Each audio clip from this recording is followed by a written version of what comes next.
La coopération multilatérale entre la Corée du Sud et l'Afrique, une fois de plus magnifiée, en atteste la tenue de la 4e Assemblée générale de la CAFACI.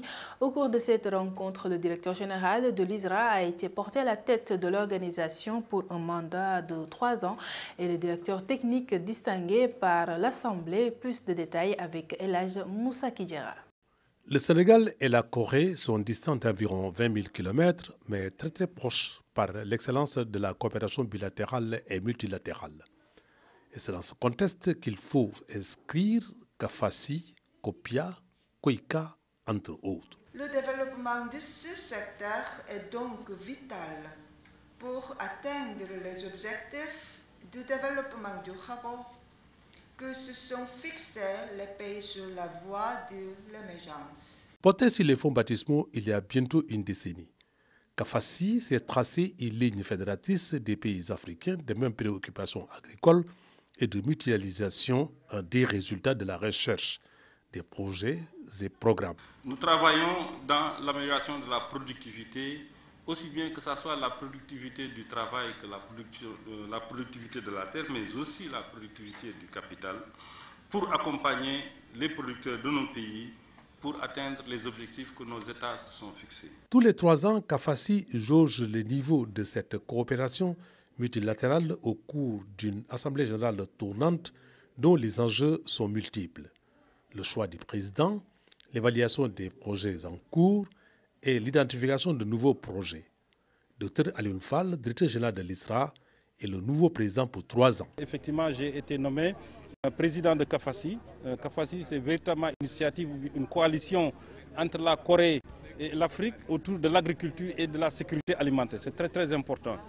C'est une coalition pratiquement de 22 pays africains qui sont réunis ici à Dakar avec leurs partenaires techniques et faire en sorte qu'on puisse avoir des programmes intégrés en matière de développement dans le domaine agricole.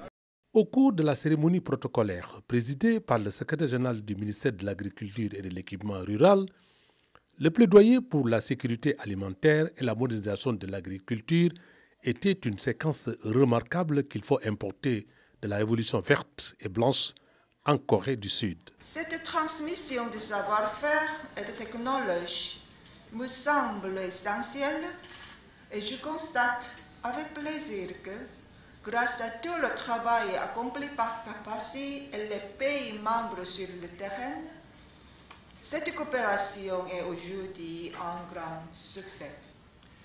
L'Afrique, compte tenu de son potentiel, a choisi l'agriculture comme priorité pour assurer sa sécurité alimentaire et nutritionnelle, mais aussi créer des emplois rémunérateurs et durables pour sa population.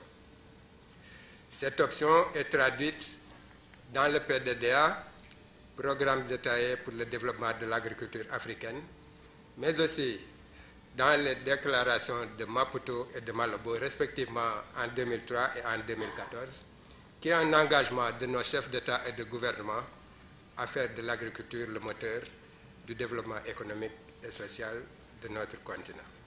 Avant la fin de cette année-ci, nous allons homologuer une variété qui est issue de ce journée à travers des croisements avec des variétés qui sont là. Pour vous dire donc, ce levier de productivité qui est la mise au point de variétés hautement productives, nous sommes dessus et nous espérons avec ça contribuer un peu à l'autosuffisance riz au niveau du Sénégal. L'inauguration du laboratoire de riz de CAFACI dans le centre d'Africa Rice était un des moments forts de cette 4e Assemblée générale qui a décerné une distinction au Dr El Hadj Traoré, directeur scientifique de l'ISRA. Chaque jour que je me lève, j'essaie de voir ce que je peux faire qui puisse intéresser. Moi, je ne suis pas content quand je passe une journée sans quelqu'un me demande un service à rendre. Je crois que c'est cela, j'ai été éduqué comme ça. Et cette récompense, je crois que c'est beaucoup plus quelque chose qui va m'encourager. Tous les discours laissent apparaître que ce nouveau laboratoire, combiné au précédent, accélérera la cadence de l'agriculture ou la riziculture dans le continent. Donc il y a 22 pays africains qui sont là, avec Africa Rice et Agra. Je pense qu'on fera de sorte que ce laboratoire puisse permettre à ces pays de faire des avancées significatives dans ces différents programmes. Poverty alleviation in Africa countries. L'ISRA est déjà impliqué dans ce type de technologie.